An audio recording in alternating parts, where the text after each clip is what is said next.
Hi, my name is Katie May, and this is the Baby May podcast. And in this show, I talk about social issues and the uncomfortable feelings around those topics.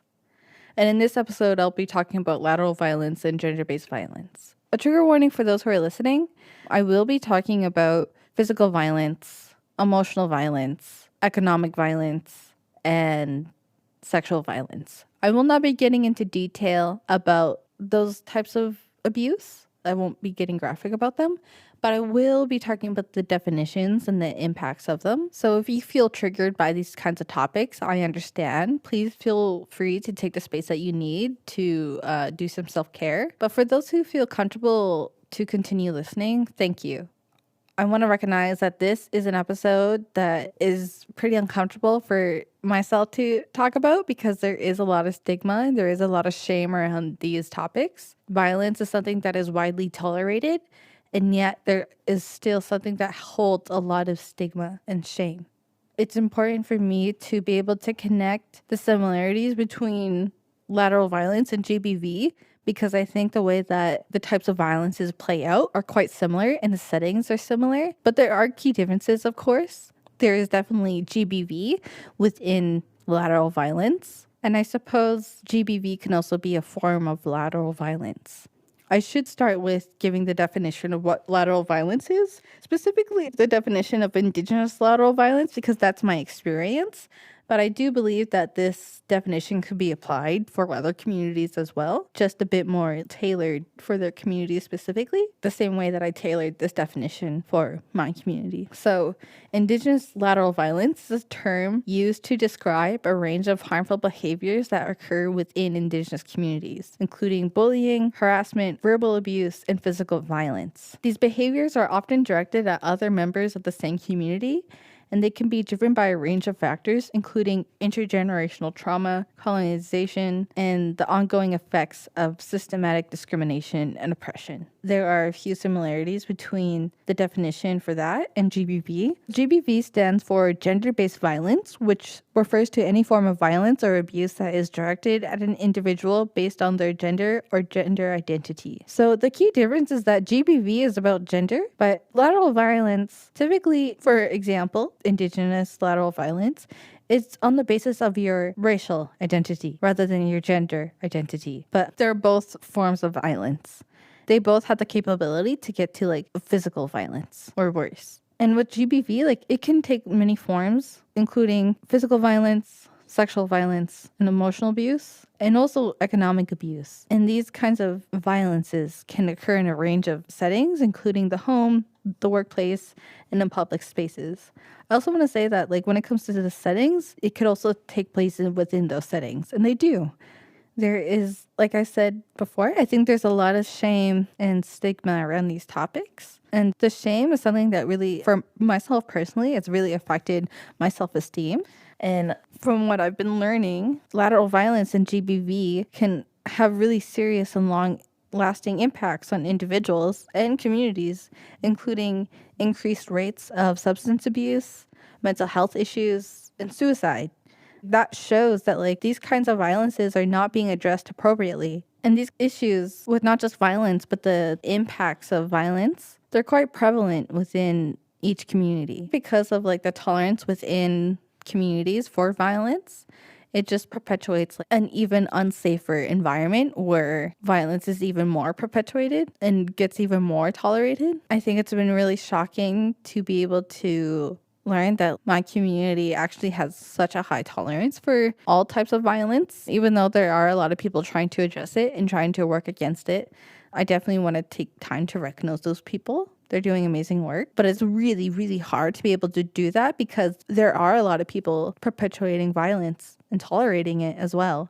For myself, a big decline within my mental health was when I was actually going through the abuse, and other people in my life who were very close to me and who saw the physical impacts of the physical abuse I was going through were denying or ignoring the fact that I was being abused. That really affected me because I felt like I was being denied of my truth and that no one was really going to back me up. And I also recognize that like the people who were able to somewhat address it couldn't fully talk about it with me because it's just such a triggering issue. Like child abuse is really sensitive. It is really hard to be able to deal with it. But the people around me when I was a child didn't know how to talk about it with me, really. Because of that, I just didn't know how to talk about it to other people, like even to like counselors. Like it's taken me years to be able to like say like, oh yeah, that's like that thing that I went through, that's abuse. I didn't recognize it as something that was abuse because so much violence was being tolerated within my life. When I would talk about my experiences, I would be denied. And that was just really, that really added a lot of shame for me when it came to my physical abuse. And I think because I couldn't really process the fact that like it didn't really seem like the physical abuse I was going through was actually much of an issue for other people. It's an issue because people don't know what to do about it. It's not just an issue because it's happening. That's how I felt. And because I knew at such a young age that people don't know what to do with me and don't know how to like talk to me about what's happening or let me talk to them about what's happening, it just really restricted my ability to identify what is and is not harmful. I guess maybe like deep down I felt it, I knew, but it took a long time to be able to unpack that personally. When it comes to emotional abuse and economic abuse and even sexual abuse, it took a long time for me to like be like, oh, that's what it is. I couldn't even process that memory. It's not even something that I felt like I had full access to because I was denied of my experience. I felt like I was denied of knowing my truth, knowing what's happened to me and what's going on. And I guess with that, it just kind of made me like mentally unable to actually process what's happened. It's hard to describe. I guess I was able to recognize that it didn't feel good, but I wasn't able to recognize that not only was it not right, but it was actually something that's wrong and really harmful. I wasn't able to recognize that. It's taken a long time for me to be able to deal with my shame, and it's still taking a long time. Anyone who's talked to me in depth throughout the years consistently can recognize that I always kind of stumble over my words when it comes to this because I'm just processing it now and I'm just learning how to verbalize it. The definitions helped me a lot with being able to identify what's going on or what's happened. But I think when it comes to like understanding like the context of these kinds of issues, it's helped me realize that like the shame and stigma that was put onto me, it has nothing to do with me. I did not do anything deserving of that. I didn't do anything that needed to have that sort of reaction. The reason why people react in that way, and I think another reason why people also perpetuate violence, Indigenous lateral violence and GBV, like it's such a complex issue that it requires a really deep understanding of historical and cultural context. And for myself, being able to like recognize that like the shame when it comes to like lateral violence, specifically like the shame of internalized racism, that is what was being perpetuated. And the violence of racism, especially like internalized racism, that was like not only being perpetuated, but also tolerated. And when it comes to GBV, my experience with physical, sexual, and emotional abuse, it was being similarly perpetuated and tolerated. I think GBV has affected me a lot more physically, I suppose. The emotional abuse of GBV and internalized racism have definitely affected me more like long term in terms of being able to address this without getting really uncomfortable or getting overwhelmed at times. It's hard for me to talk about it because I get kind of like overwhelmed with thinking that like I know that this is something that a lot of people within not just my community, but communities across the world are working on to address. I guess because the stigma and shame being perpetuated, it makes me feel like very isolated and alienated to be able to try and talk about these things. Because I feel isolated when I'm talking about these issues, it makes it hard for me to be able to like try to connect with my community, because I know it's also like the same community that's perpetuating and tolerating violence, even though it's also the same community working against that violence. It's a hard situation. I really know that when it comes to addressing lateral violence and GBV, it just really requires not just an individual approach, but a community-based approach that involves healing and reconciliation and the restoration of traditional values and practices. There's a lot of healing that needs to be done in terms of connecting with our identities and connecting with each other's identities because, like I said, there is a lot of shame being perpetuated. These types of violence, they're just so complex, and I don't think that there's one approach. Each situation varies and has to be approached like with an open mind and an ability to adapt and be uncomfortable. Being uncomfortable with these kinds of things should be expected because violence in itself is not something that's comfortable to experience. And I'm sure it's not something that's entirely comfortable to perpetuate either. There needs to be support, not just for people who endure gender-based violence and lateral violence. There needs to be a rehabilitation or reconciliation with the perpetuators. I don't think that the perpetrators need to have forgiveness from the victims, but there needs to be recognition. When it comes to the perpetuators, like the people who perpetuate violence, there needs to be healing for them as well.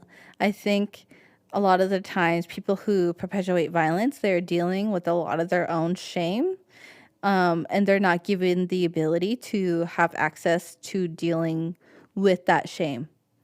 When it comes to lateral violence specifically, a lot of internalized racism, I just don't think that there's enough resources for mental health in terms of like being able to deal with this topic. I also think that there's just not enough resources to mental health access at all, at least for the northern communities. I think the healing that like needs to be done for those who perpetuate violence is kind of like being able to recognize that like they weren't given the space to be able to deal with their emotions and to be able to have control over their situation. There actually was a lot of feeling of being powerless. And I think that feeling of being powerless it creates a lot of shame, fear, and anger. I guess when you feel powerless, there's a lot of desperate measures you can go to like feel powerful, such as belittling someone or taking advantage of someone or physically hurting someone, which is that's not appropriate.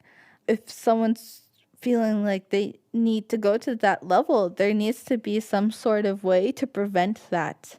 There needs to be support in like being able to prevent that kind of thing from happening. In addition to support for those who are facing violence.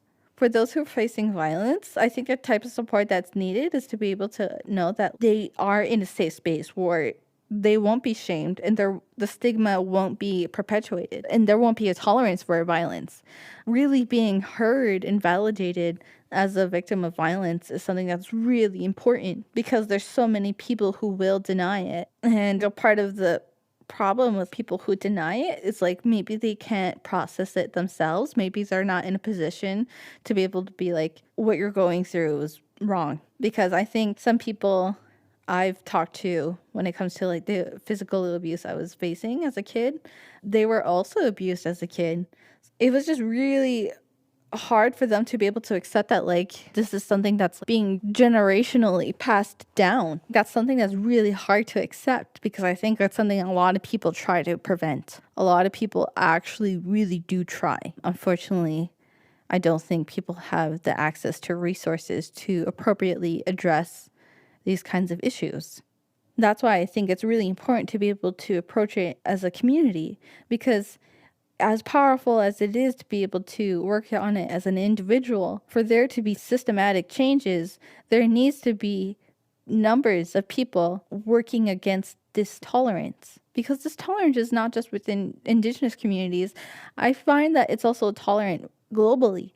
The tolerance for violence in general, gender-based violence, lateral violence, violence in general, I feel like that's globally accepted or at least tolerated. And it's really concerning. The stigma is something that's everywhere. And that just makes it really hard to address it as communities. And another thing that makes it really hard is that like GBV and lateral violence and racism are something that's really like deeply ingrained within our society globally. Addressing GBV also requires addressing our personal biases when it comes to gender bias and gender norms. When it comes to addressing lateral violence, we also had to address internalized racism and how internalized racism is a result of racism. So, like, really, we have to address racism in itself as well. And that's not just an effort within, when I was talking about the Indigenous community specifically, when it comes to dealing with internalized racism within Indigenous communities, working on that is not just supposed to be worked on within the community. It's something that needs to be worked on altogether, because racism is something that's being perpetrated globally, the same way that violence is. We just have to really take a deep look at our dynamics as a society. We need to be able to understand that the way that we have been treating each other, it really does have long-lasting impacts. It has generational impacts. And that's something really heavy. There's a saying, it takes 7 generations to heal. And that's a lot of time, actually. That's a lot of time. There's not much I can say in terms of specific solutions when it comes to healing, because each situation varies, and I think it just requires an open mind when you're approaching different situations. There's not one solution, but creating safer spaces that don't tolerate violence and that don't put shame onto one another will help with starting to address and work on solutions for people. And I think talking about it publicly is something that's needed, even though it's really uncomfortable, as it's been uncomfortable for me. But this is something that I'm very passionate about. And as uncomfortable as I am, I think it's really important for me to be able to do my best to connect with my community and other communities that I'm in, to talk about these things and to work on it together. It's very nerve-wracking, but it's fulfilling for me. It's truly generational healing. It's something really sacred to be able to know that I'm working towards something that's not just healing me, but it's healing my community and it's healing generations. This is something that's just bigger than myself. It was really important for me to talk about this, and I really appreciate for those who've listened, and I hope that you try to think of ways of how to unpack your own personal biases. And how do you want to address GBV and lateral violence? I think a lot of people have a hard time talking about it, but I really want to encourage people to talk about it, because you will find people who want to listen and who want to create a safe space for you. It's really nice to be able to find people like that, and I hope people are able to have that kind of space for them. So thank you, and I hope you have a good day. Thank you for listening. Goodbye.